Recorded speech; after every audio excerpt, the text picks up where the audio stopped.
पारस भाई जिस वक्त हमारे साथ मौजूद हैं, बेटी की बेहद संदिग्ध परिस्थितियों में मौत हुई थी। शुरुआत से ही पारस भाई जी का दावा है कि उनके बेटे की हत्या की गई है। बात करते हैं। पारस जी, आप शुरुआत से कह रहे हैं आपके बेटे की हत्या की गई है, लेकिन नोएडा पुलिस की इन्वेस्टिगेशन सुसाइड की तरफ बढ़ रही है। आप क्या चाहते हैं, क्योंकि आप सुप्रीम कोर्ट भी गए थे, अब आप इस केस में चाहते क्या हैं? सबसे पहली बात तो आत्महत्या की तो बात हो ही नहीं सकती कि आत्महत्या को कोई लेवल नहीं है। मैंने पहले कहा कि हमारे डीएनए में आत्महत्या ये चीज़ें नहीं है। हमारे डीएनए के अंदर है कि लोगों की मदद करना, सेवा करने का काम है हमारे यहाँ पर। आत्महत्या का कोई भी सिस्टम नहीं है। और दूसरी चीज़, आत्महत्या की बात करते हैं ना, तो कोई 3 महीने की एक्सरसाइज करता है क्या आत्महत्या करने के लिए? 3 महीने की एक्सरसाइज करके, इतना बड़ा परिश्रम करने के बाद एक आदमी कहता है कि आत्महत्या ये हो ही नहीं सकता। किसी को बचाने का कोशिश हो रही है शारदा यूनिवर्सिटी की तरफ से, किसी को बचाने की कोशिश हो रही है पुलिस वालों की तरफ से, क्योंकि वो किसी ना किसी को जानते हैं, किसी ना किसी व्यक्ति का हाथ है। और किसी बहुत बड़े व्यक्ति का भी हाथ हो तो इसमें मुझे कोई संदेह नहीं है। केवल ये बचाया जा रहा है किसी ना किसी को। मैं सिर्फ ये चाहता हूं कि ये केस पुलिस ना हैंडल करे। कृपया करके इस केस को सीबीआई के अंदर दिया जाए। सीबीआई ही इसको हैंडल करे, तभी मेरे बच्चे के कातिल निकलेंगे। और वो कातिल पकड़े जाने चाहिए, खुले नहीं घूमने चाहिए। क्योंकि अगर वो कातिल घूम रहे हैं तो किसी दूसरे बच्चे को भी शिकार करेंगे। हर रोज पता लगता है कि नोएडा के अंदर कोई बच्चा नाले के अंदर मिला है, कोई बच्चा गाड़ी के अंदर मर गया है, कोई बच्चा कहाँ मर गया है, किसी भी लेवल के ऊपर है। हर रोज ऐसी चीजें होती हैं। और अगर किसी ने जो कत्ल कर रहा है वो एक चीज पे थोड़ी रुकेगा। वो हर बार कभी किसी दूसरे को मारेगा, कभी दूसरे को मारेगा। क्योंकि एक बार शेर के मुंह खून लग गया तो बस, वैसे मैंने शेर गलत कह दिया, शेर नहीं होगा, कुत्ता ही होगा। और जरूर मिलेंगे हम उससे। मेरा सवाल ये है कि वो क्या वजह है, वो क्या एविडेंसेस है इतने दिनों में जो आपको पता चले हो, जिससे आपको लगता है कि ये हत्या है? क्योंकि एक सुसाइड नोट भी मिला है पुलिस को, तो उसको लेकर आप क्या कहेंगे? ये ना प्री प्लान है। इसे प्री प्लान मैं कहूँगा, बहुत ज़बरदस्त तरीके से। हमारे जैसे लोगों को सीधा आके कोई नहीं करेगा कि आके कोई चाकू मारे या वैसे मारे। हमारे यहाँ ऐसा नहीं करेगा। ये प्लान करके ही हमें नीचे गिराया जा सकता है या हटाया जा सकता है। ये उसके नाम से कॉल किया गया है, अर्जुन शर्मा के नाम से वो खरीदा गया है। सुसाइड नोट सुसाइड नोट तो है ही नहीं दादा। सुसाइड नोट तो भूल जाइए। सुसाइड नोट तो वो नालायकी है जो सुसाइड नोट बोल रहे हैं, जैसे उस पर लिखा हुआ है। कुछ एक बार वो जल्दी से फोन दे, वो आप देख भी लीजिए ना वो सुसाइड नोट कैसा है। उसके सुसाइड नोट के अंदर एक डायरी लिखी हुई है, if you want to meet this person he is dead. मेरा बच्चा फर्स्ट क्लास अच्छे तरीके से इंग्लिश पढ़ता है। और करीब करीब 200-250 कुंडलियां तो मैं बना चुका हूं जिन्होंने आत्महत्या का जो सोच रहे हैं, या ऐसे लोगों को भी जानता हूं जिनके बच्चों ने आत्महत्या कर ली है। ऐसे कम से कम 100 लोगों को मैं बहुत अच्छे से जानता हूँ। जब भी एक बच्चा मरता है, कोई आदमी मरता है ना, तो वो फुल डिप्रेस होता है और लिखता है कि मैं परेशान हूँ, बाय बाय, लव यू पापा या लव यू मम्मी, कुछ ना कुछ लिखता है कि बाय बाय, अब मैं जा रहा हूँ।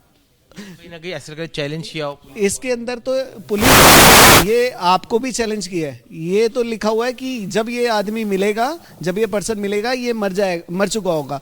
ये मुझे भी चैलेंज किया है, ये आपको भी किया है, ये पुलिस को भी किया हुआ है चैलेंज। लेकिन पुलिस चैलेंज ना लेके इसे सुसाइड नोट दिखा रही है। दुनिया का पहला सुसाइड नोट देख रहा हूँ कि जब ये व्यक्ति मिलेगा ये मर चुका होगा। ये सुसाइड नोट है। राइटिंग को एक्सपर्ट से मैच करवाया किसी हाल में नहीं है। हैंड राइटिंग से मैं कहता हूँ कि आप मिलवा के देख लीजिए। हमारे बच्चे की राइटिंग हमें पता है कैसी है, कैसा लिखता था। उनको मैंने 2 किताबें भी दी हुई हैं, सारी चीज़ें उनको दी हुई हैं। और बाकी किताब मेरे पास भी, अगर आप बोलेंगे आपको भी दिखा दूंगा।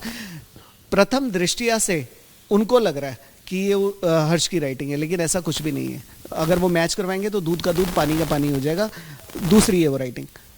2 सिलेंडर और मिले थे जो कि कार्बन मोनोऑक्साइड के थे। उसको लेकर भी पुलिस का कहना है कि ये क्योंकि साइलेंट किलर होता है। वो संदिग्ध कैसे है, वो सस्पिशियस कैसे है आपकी नजरों में? वो जबरदस्त तरीके से एक लेवल है उसके अंदर। कार्बन मोनोऑक्साइड जो सिलेंडर है, अभी तक तो पहली बात है पोस्टमार्टम में यही पता नहीं लगा कि वो भैया बच्चे के साथ हुआ क्या है। बच्चा कितने बजे एक्सपायर हुआ ये तक उनको नहीं पता। गाड़ी वहां पर कैसे आई है ये तक नहीं पता। ये गाड़ी एक, जैसे अभी आपने बोला था सुसाइड दिखाने की प्रयास कर रहे हैं, ये कार कोई ऐसे लगाएगा सुसाइड करने वाला कि भैया उसे ढूंढ ही ना पाओ, पेड़ों के अंदर छुपा देगा अपनी कार को। सिलेंडर आपके बेटे ने सिलेंडर का है, अर्जुन शर्मा के नाम से लिया गया है। और जो सिलेंडर के पैसे हैं, मैंने अभी दोबारा से बता रहा हूँ कि मेरे बच्चे की बैंकिंग है, बैंकिंग के अंदर 20-25 हज़ार रुपए हर्ष ने अपनी मम्मी से मांगे थे कि मैंने कोई गिफ्ट देना है किसी टीचर को शारदा यूनिवर्सिटी के। शारदा यूनिवर्सिटी के किसी टीचर को गिफ्ट देना है, और वो अगर मैं गिफ्ट दूंगा, एक लड़का और लड़की उनकी मदद कर रहा है टीचर के साथ बातचीत करने के अंदर, अगर ऐसा गिफ्ट दे दूंगा तो उसका कोई काम हो जाएगा कॉलेज का। और गिफ्ट क्या है, सीधी बात है, रिश्वत की बात है, ये ब्राइब है ये। तो उसके लिए कोई चीज क्या कर रहा था, अब मुझे जाके पता लगा है कि ये वाला सिलेंडर किसी को उसने गिफ्ट दिया होगा। ये किसको उसने सिलेंडर दिया है, किसने मंगवाया है, यही तो इन्वेस्टिगेशन है। और जिसने मंगवाया है उसी ने उसके साथ ये गलत काम किया है। मंगवाया किस नाम से आया है? अर्जुन शर्मा के नाम से। कौन है अर्जुन शर्मा, क्या जानते हैं आप? दादा मैं किसी भी अर्जुन शर्मा को नहीं जानता, कोई भी अर्जुन शर्मा नहीं है, और प्रॉपर अर्जुन शर्मा का नाम चल रहा है। और हमने कुछ चीज़ों को हमने भी जानने का प्रयास किया है। हमारे जो उधर के नोएडा पुलिस के कुछ अच्छे से लोग हैं, उन्होंने ये चीज़ बताई कि पारस भाई गुड़गांव से वो सिलेंडर का लेवल हुआ, उसके बाद वो लड़का जो है, अब वो एक थे या दो थे, वो गाड़ी लेकर थार को लेकर वहाँ पहुँच गए नोएडा, गुड़गांव से नोएडा चले गए। पूरा दिन वो नोएडा में ही रहे। 26 तारीख को, 26 या 25 जो भी उसके अंदर है, वो लोकेशंस में आ जाएगा जब वो सर्च करेंगे, तो 25-26 को तो वो नोएडा में ही चले गए। तो नोएडा में ही उसकी गाड़ी रही है पूरा दिन। और उसके बाद 26, 27, 28, 29, 30, 31, 1, 2 सारे दिन ये गाड़ी मेरे पास रही, थार। और हमारी गाड़ियाँ रोज़ धुलती हैं, हमारी गाड़ी में कोई भी गंदी चीज़ नहीं मिली उसमें, ना कोई सिलेंडर, ना कोई इंजेक्शन। यही चीज़ दिखाने का प्रयास किया गया है कि परचेज किया। ये वो वाली बात हो गई है कि आपने चूहे मार की दवाई ले ली और चूहा मारने वाली चीज़ ले ली, और उसके बाद गलती से वो आपके पास पड़ी हुई मिल गई, और आपको किसी ने गला घोट के मार दिया, और आपको कह रहे हो जी आप तो चूहे मार से मर गए हो। आप हत्या की बात कह रहे हैं। हाँ जी। क्या मकसद हो सकता है? कोई आपकी भी कोई दुश्मनी है किसी से, आप बता रहे थे? दादा देखिए, एक चीज़ मैं बताऊं कि मुझे तो सीधी सी बात बोलेंगे तो 2008 से हूं मैं आप सबके साथ, 2008 से ही आ रहे हैं भैया मुझे तो, ठीक है। मुझे तो मारने के लिए हमेशा ही बातें करते रहते हैं। ये लीजिए, अगर आप देखेंगे तो ये 2017 में मेरा अपहरण हुआ था। मैंने आज तक कभी कोई चीज़ें बोली नहीं है, क्योंकि ये चीज़ें क्या बोलनी है। 2017 में मेरा अपहरण हुआ था, 3 दिन के लिए मेरा अपहरण हुआ था, ठीक है। वहाँ से मैं कुछ दे के ही छूटा हूँगा, ऐसे तो छूट नहीं जाऊँगा कि यहाँ की जो व्यवस्था है, ऐसे तो मैं बाहर नहीं आऊँगा ना। तो वहाँ पर भी मैं बड़ा परेशान हुआ था। अब आ जाते हैं यहाँ पर, 2008 से ही मेरे नाम से चोरी होती है दुनिया में। पता नहीं, हर किसी को फ़ोन आता है, क्या पता कल आपको भी आ जाए कि पारस भाई के यहाँ से बोल रहे हैं। मेरा नाम सुन के लोग पैसे देना शुरू कर देते हैं। ये अभी हमारे यहाँ से अभी हमने ये कॉल किया है, कंप्लेंट की है, इतने नंबर तो हमने देखे। ये चोरों के नंबर है जो मेरे नाम से पैसा ले रहे हैं। अब ये अजीब अजीब धर्म के लोग हैं, दूसरे धर्म के हैं, किस धर्म के हैं, मेरे नाम से पैसा लोगों को फ़ोन करते हैं और उसके बाद पैसा मांगते हैं। अब लोग मेरे नाम से दे भी देते हैं भैया। कोई 1000-10 यहाँ 1000-10 की बात नहीं है, लाखों करोड़ों रुपए ये लेते हैं, मांगते हैं, और लोगों को डराते हैं कि अगर तू वो नहीं करेगा तो श्राप दे देंगे हम तुझे, तेरा बच्चा मर जाएगा, तेरा बाप मर जाएगा, तेरी माँ मर जाएगी या तेरी पत्नी मर जाएगी।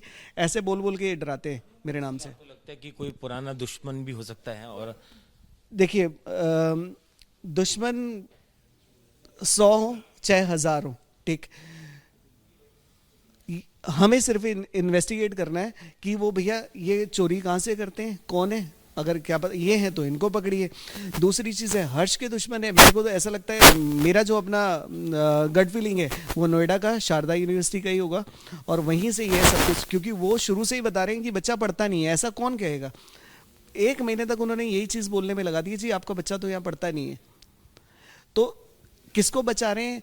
उम्मीद तो मैं ये करता हूँ कि वहीं से हो। बाकी अगर मेरे शत्रु में से हो तो भैया इसकी भी इन्वेस्टिगेशन चल रही है, हम तो इसके पीछे भी अब लगेंगे, इनके पीछे भी, हम इनको भी नहीं छोड़ेंगे किसी भी हाल के अंदर। काफ़ी हद तक इनके पास भी हम पहुँच गए। पारस भाई जी, जिनका कहना है कि जो सुसाइड नोट पुलिस बता रही है, जो राइटिंग एक्सपर्ट्स हैं उनसे किसी तरीके से मैच नहीं कराया गया, जो कार्बन मोनोऑक्साइड के सिलेंडर बताए जा रहे हैं उसमें भी किसी एक तीसरे शख्स का नाम आया है जिनको इनका परिवार बिल्कुल भी नहीं जानता। ऐसे कई लूप होल्स हैं जिसके चलते इनको लगता है कि इनकी बेटी की हत्या की गई है और पुलिस जांच में ढिलाई बरत रही है, इसलिए पूरे मामले की सीबीआई जांच होनी चाहिए। Varun Jain, ABP news, Delhi. For exclusive and insightful videos, subscribe to our new channel ABP Live Premium.